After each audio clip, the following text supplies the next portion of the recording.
I'm Jake O'Neill, creator of Animographs, and this is how speakers make sound.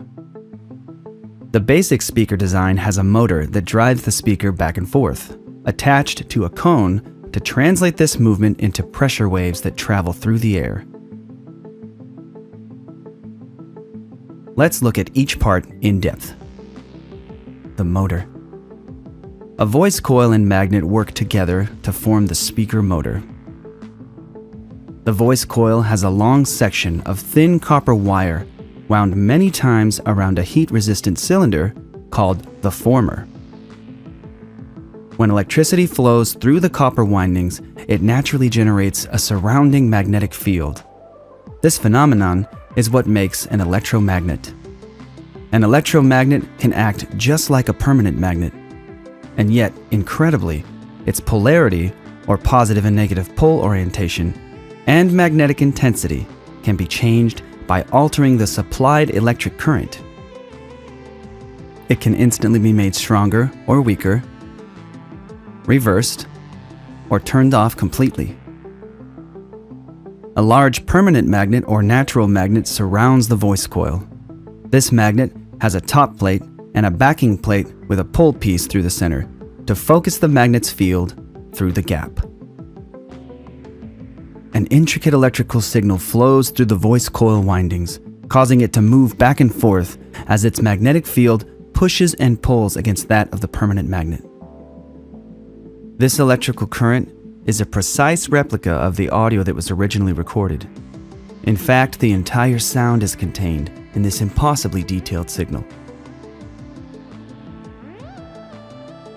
The cone and suspension. The cone translates voice coil movement into waves that travel through the air. It has its own flexible suspension system, made up of the surround on the outside and the corrugated spider at its center. The dust cap keeps debris and unwanted material out of sensitive internal areas. Underneath the dust cap, the voice coil's copper leads attach to more flexible wires called tinsel leads that can smoothly deform with intense speaker movement. Recreating the whole symphony. If a speaker only moves back and forth, how does it reproduce an entire symphony of sounds at the same time? Let's look at basic sound wave operation. Air is an elastic medium, meaning that it returns to its original shape once an acting force is removed. Speakers push and pull air molecules, making them ram into each other in a domino effect. This wave reaches and moves your eardrum, which sends a signal that your brain interprets as sound. You could even say that hearing is just movement detection.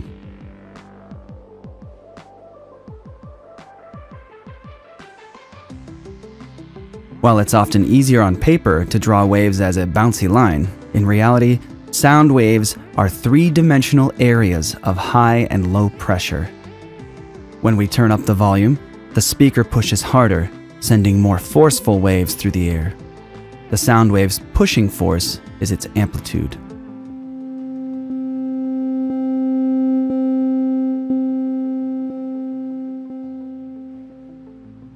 To make high and low sounds, the speaker vibrates faster or slower.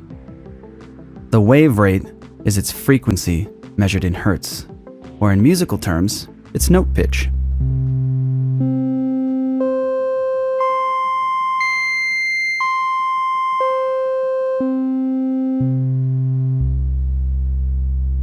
From waves to music. A musical instrument produces a unique waveform when played. Just one note has low, mid, and high range vibrations combined into a complex sound wave. The most apparent frequency of a vibrating guitar string may be a G note. And yet many smaller twitches and movements travel through the string at the same time, producing tones that your ear also detects. Here's the exact same guitar string pluck sound, but I've isolated distinct frequencies from low to high. A single instrument note is really a sandwich of frequencies, where one main frequency stands out.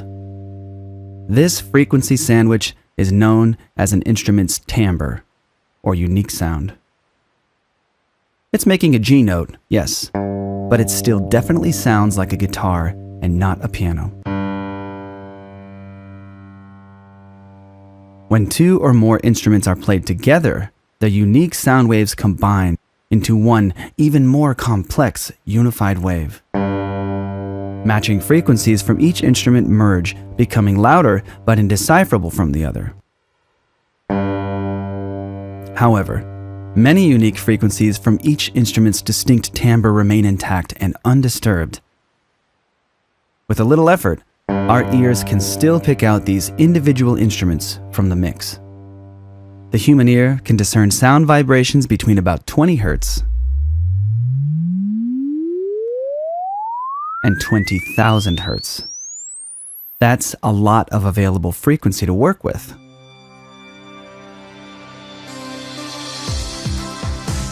High frequencies ride on the back of rumbling bass waves to reproduce an entire orchestra in one impossibly complex, unified waveform. It's entirely possible for one speaker to handle the whole sound, like earphones, for example. However, in large spaces where sound waves need to travel further, some audio setups divide specific frequency ranges between specially designed speakers. A speaker intended for low, slow frequencies has a much different design than speakers made for high and fast frequencies.